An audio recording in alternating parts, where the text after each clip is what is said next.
What's up guys, this is Jeff and today I want to show you how to assemble this bike. If you haven't already watched the bike review, you can find it through the card at the top of this video or the link provided in the description section below. I apologize for the previous videos that only had music in them.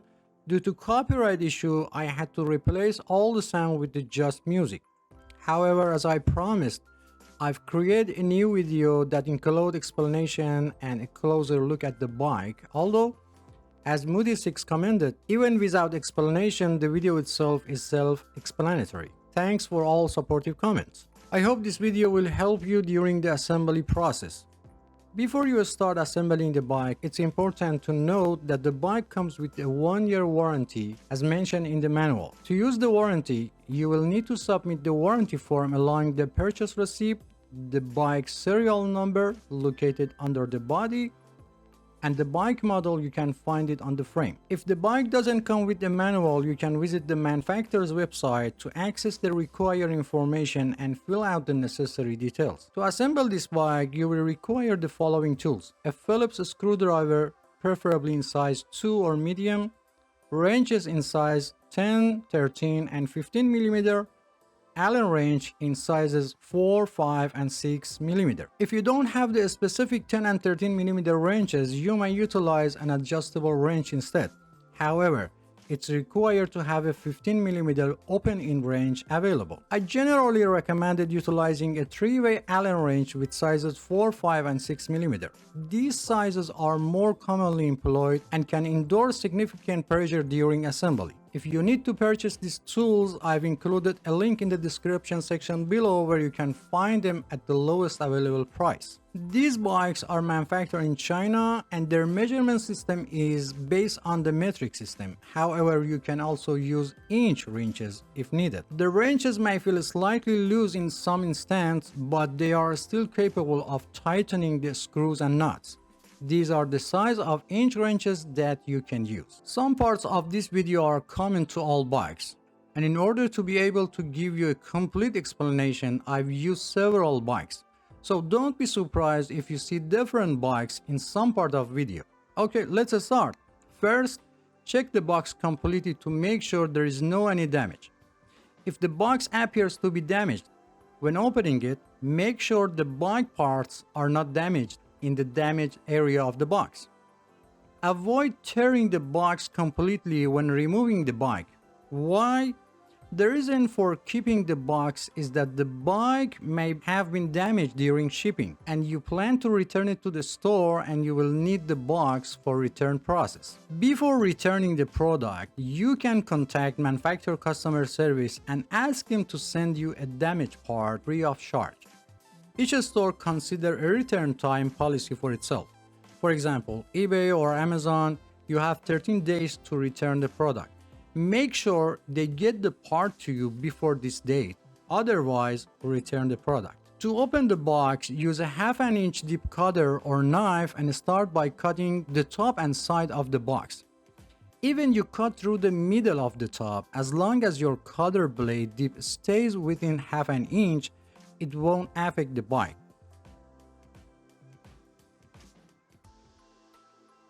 After opening the box, visually inspect the internal components including the wheels, front fork, rear derailleur, and handlebar to make sure they are free of any damage.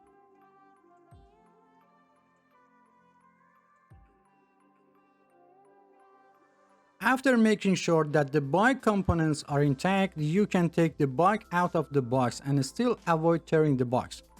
To safely remove the bike, it's recommended to bend your knees slightly and place the box vertically and start taking the bike out in a slow and controlled manner. Pay attention to your posture. Do not put in too much pressure on your back to avoid muscle cramp. After removing the bike from the box, do not forget to check the inside of the box completely and do not throw away until you finish assembling the bike. Many times it happened that a small screw or nut was still hidden inside the box, even under the flaps.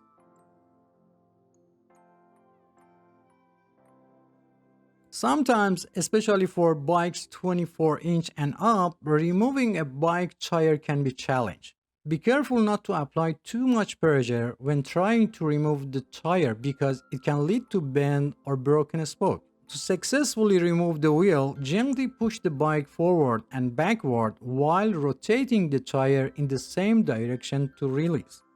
For ease of assembly, remove all paper and plastic cover from the bike. However, be careful not to damage the paint on the body when removing them, as this may lead to rust over time. Also, be sure to remove any remaining tape from the body, as it will change the bike paint over time. In the comments of my previous video, some have asked why I don't use a bike assembly tripod. Well, let me clarify that I assemble bike for regular folks, not experts, and I don't know what percentage of people have a bike tripod. Second question, why do I choose the assembly bike on the floor instead of the table? While a smaller bike like 12 or 16 inch may be manageable on the table, but when it comes to the larger bike like a 24 inch and up, it's a whole different story. Attempting to assemble such a bike on the table would be like trying to fit an elephant into the matchbox.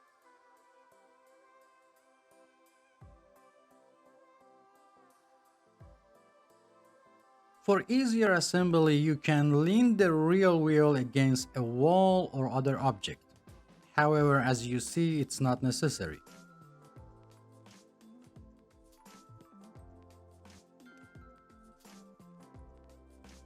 If present, remove the plastic piece from end of the fork.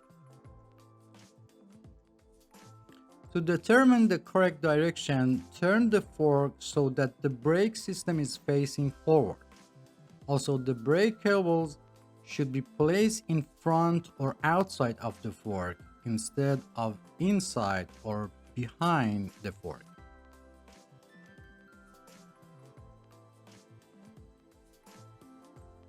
Remove the brake knob or brake noodle, or for caliper brakes or V-brakes, slightly loosen the brake wire anchor nut. Remove the head nut and wheel retainer from both sides of the axle.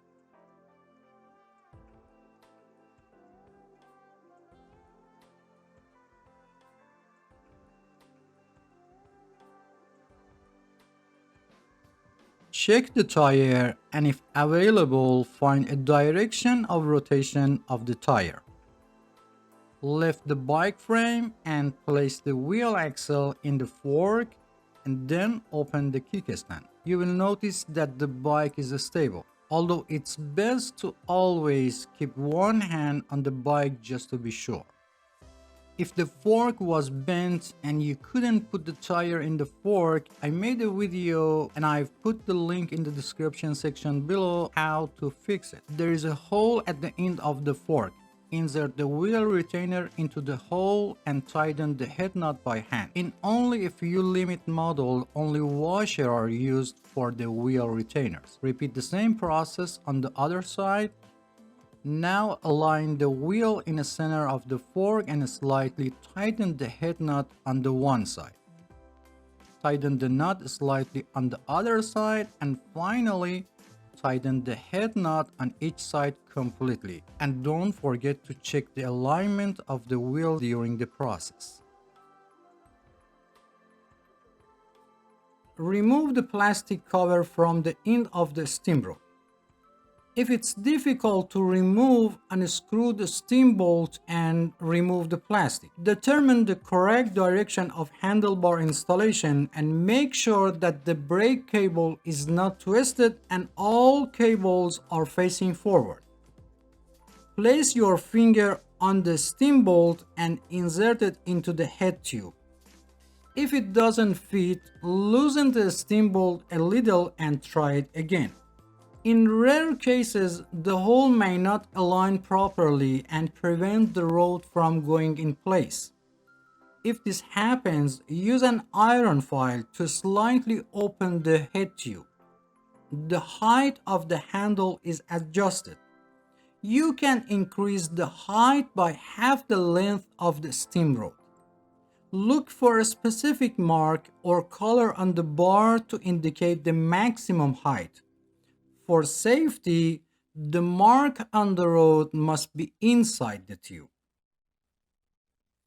Align the tire with the handlebar and tighten the screw on the stem to secure the handlebar in place.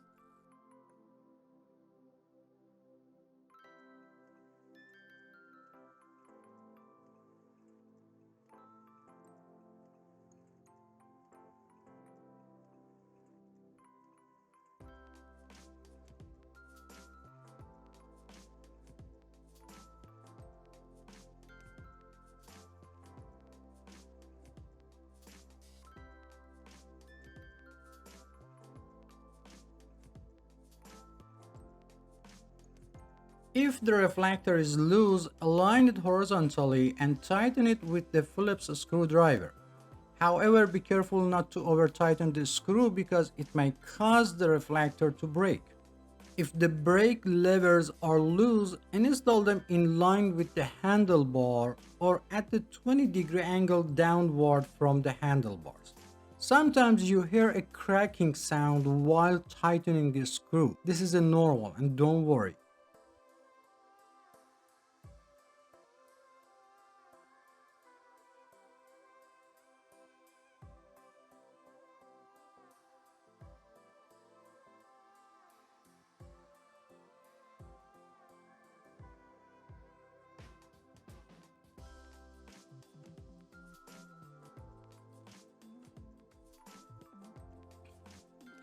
On 99% of bikes, the brake lever adjustment screw is often found next to the brake handle. You might wonder about purpose. Sometimes people with a smaller hand, especially children, find it difficult to reach and hold the brake handle properly. In such case, you can adjust the screw to reduce the distance between the brake handle and the handlebar grips. If necessary, start by loosening the anchor nut that holds the brake's wire. Then tighten the screw on the brake handle.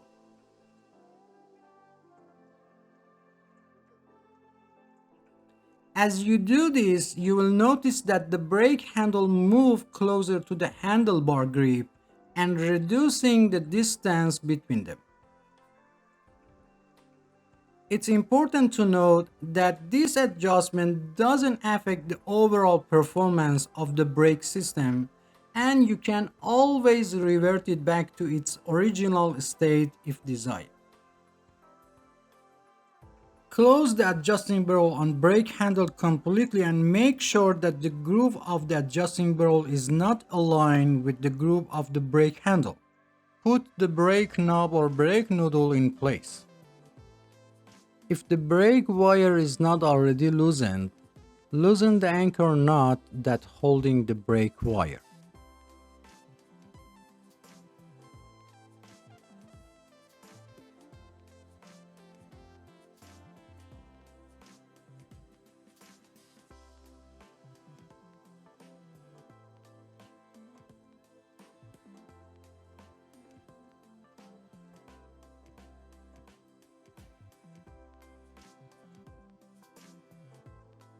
Check that the brake pads are only in contact with the rim when braking. Press the brake arm and observe the position of the pads and adjust them if necessary. To tighten the brake pads, use your thumbs to hold the pads in place as you're tightening them. This prevents the pad from rotating during tightening.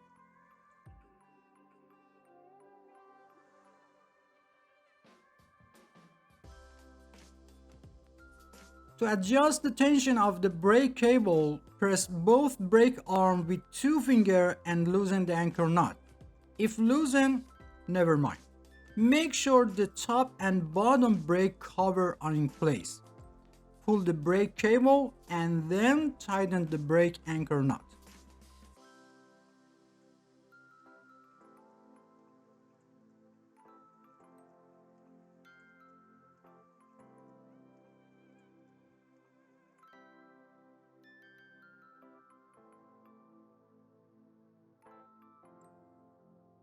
If the brake arms don't move together, start by loosening the two tension screws until they are completely loose but still hold in place.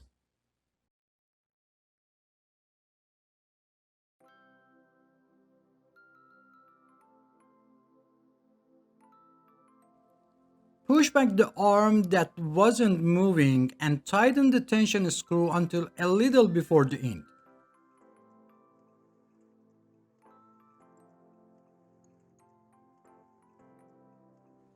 Hold and release the brake lever while losing the tension screw by half a turn.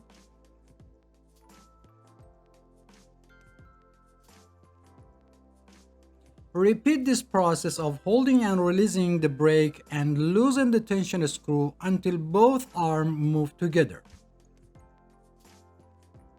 Finally, when both arms move together, slightly tighten the tension screw on both sides to make sure it stays in place and won't come off. Test the brake by moving the front wheel and pressing the brake lever to make sure the brakes are set correctly. If the rim is warped or bent, I made a video on how to fix it and I've put the link in the description section below. Ideally, the distance between the brake lever and a grip should not be less than half a full size. If necessary, do the same process for the rear brake.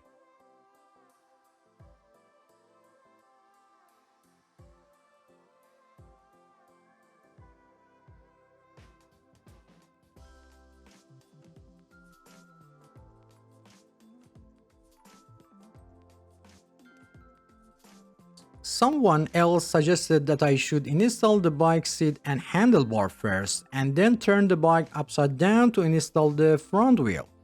Dear friends, you have the freedom to choose any assembly method you prefer. There is no limitation. However, with your approach, you would need to readjust the seat and handlebar setting once the bike is returning to its upright position. I would appreciate your comments on this matter as it would be helpful to determine which method is easier overall.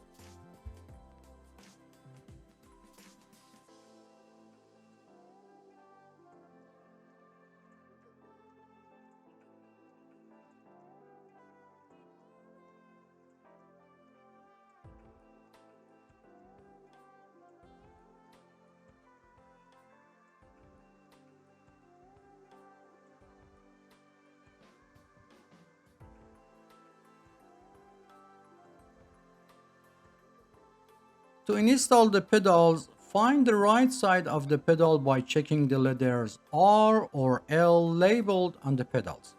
If there is no label, look for engraved letters on the bottom of the metal part.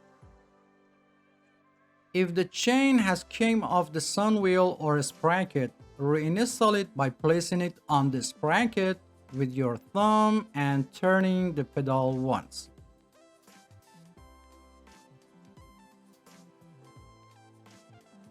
Install the pedal by hand only, without touching the threads and without using tools. Be careful to install the pedal vertically on the crank arm to avoid damage to the pedal and crank threads. For the left side, turn it counterclockwise, or easy way, turn it toward the front of the bike. After making sure the pedal is in the correct position, turn it a few times by hand, then while holding the rear wheel, use a 15mm wrench to tighten it. In rare cases when the pedal cannot be installed, first install the pedal on the other side. Sometimes the pedal may be labeled with the letter L, but both pedals are designed for the right side of the bike. If it's not installed on the opposite side, go back and install the pedal from the inside of the crank arm in the opposite direction to the rear of the bike. This is done when the pedal or crank thread is damaged, and reversing the installation direction will help rebuild the thread paths for proper installation.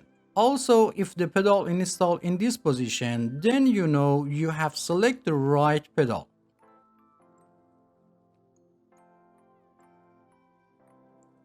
After installing the pedal for one side, repeat the same process for opposite side and make sure that the direction of rotation of the pedal is clockwise or toward the front of the bike.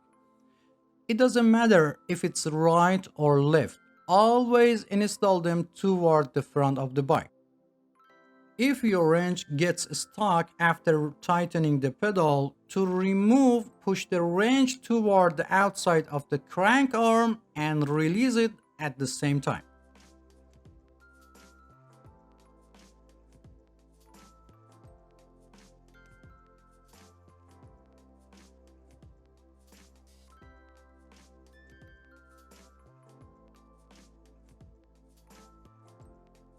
Open the two screws located at the end of the bike body above the gearbox. Install the gearbox guard by placing it in the right position. If necessary, use a 10mm wrench to tighten the screws. Note that in some models, it might not be necessary to completely remove the screws. You can loosen them enough to insert the guard and then tighten the screws.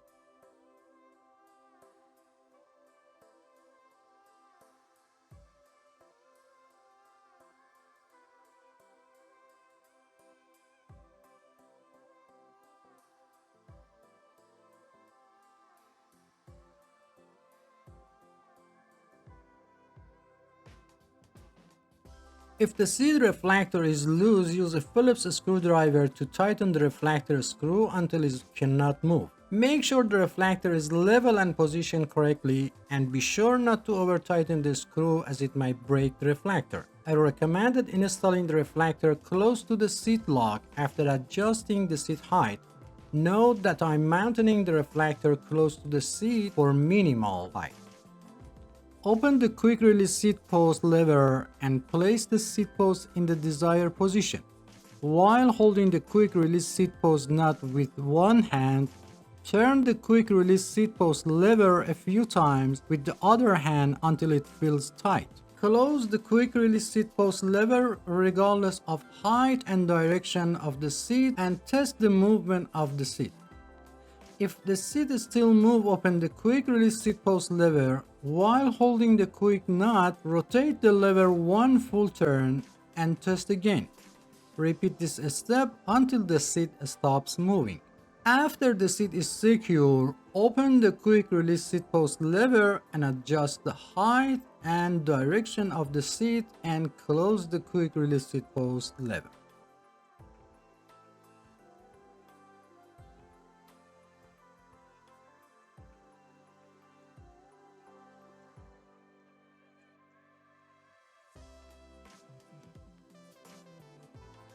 If the seat continues to move after locking, you might need to tighten the seat clamp nuts.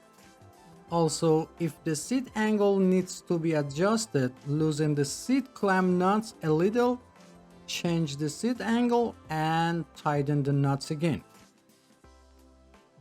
The height of the seat can be adjusted according to the two age group of people under 18 years old and people over 18 years old. It's important to keep in mind that the body continues to grow until about 18 to 25 of age and then growth slows down. For children under 14, it's recommended to buy a slightly larger bike to accommodate their future growth and choose the right size for people over 18 years old. It should be noted that the age alone is not a determining factor and body size and proportion are more important. Some people may be 10 years old but have the same body size as a 13 years old. For bikes with training wheels, it's enough for children's toes to touch the pedals and they can turn them. For bikes without training wheels, the seat height is considered appropriate if toes can touch the floor while sitting on the seat, or one foot should be firmly on the ground while the heel of the other foot is flat on the pedal, or one foot should be on the ground while the toes on the other foot are placed on the pedal and the foot is slightly bent. If for any reason the seat post falls into the seat tube, turn the bike upside down and gently tap the bike body to remove the seat post. Another solution to prevent the post from the falling inside the seat tube is to install the seat post alone first and then attach the seat. This eliminates the possibility of the seat post falling into the pipe during the installation. At the end, it's necessary to check the work done and make sure that all bolts and nuts are properly tightened. When inflating tires, some people inflate the tire to the amount of air indicated on the tire. However, it's important to note that the value displayed on the tire represents the maximum air pressure that the tire can withstand. For most bikes, the recommended air pressure is between 25 to 35 psi. In another way, after inflating to 20 psi, sit on the bike to check the tire pressure. If the tire is not fully inflated, increase the amount of the air. Remember, the weight of the cyclist determines the amount of the tire inflation. To inflate the tire, first remove the valve cap and then put the air pump head on it. Sometimes this is difficult because by pressing the tube valve, the valve goes inside. If the tire is slightly inflated, first deflate it completely. Press your thumb on the back of the valve and place the air pump head on it. Inflate the tire halfway and make sure the tire is still on the rim. If part of tire pops out, release some air pressure, put the pops out area back inside the rim and reinflate it again.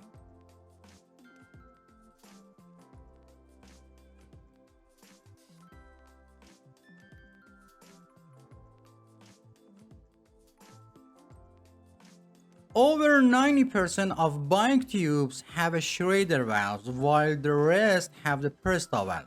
For Presto valve, you either need an air pump that supports this type of valve or you need a converter to conversion Presto valve to Schrader valves. To inflate the Presto model, first tighten the nut holding the valve on the rim, then remove the valve cap and open the nut above the valve all the way.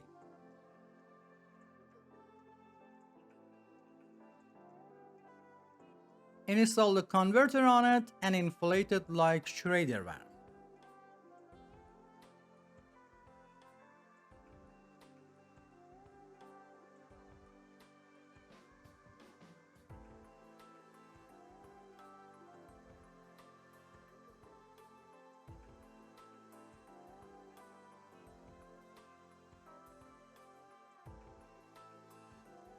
After inflating, first remove the air pump head, then remove the converter and close the nut above the valve again.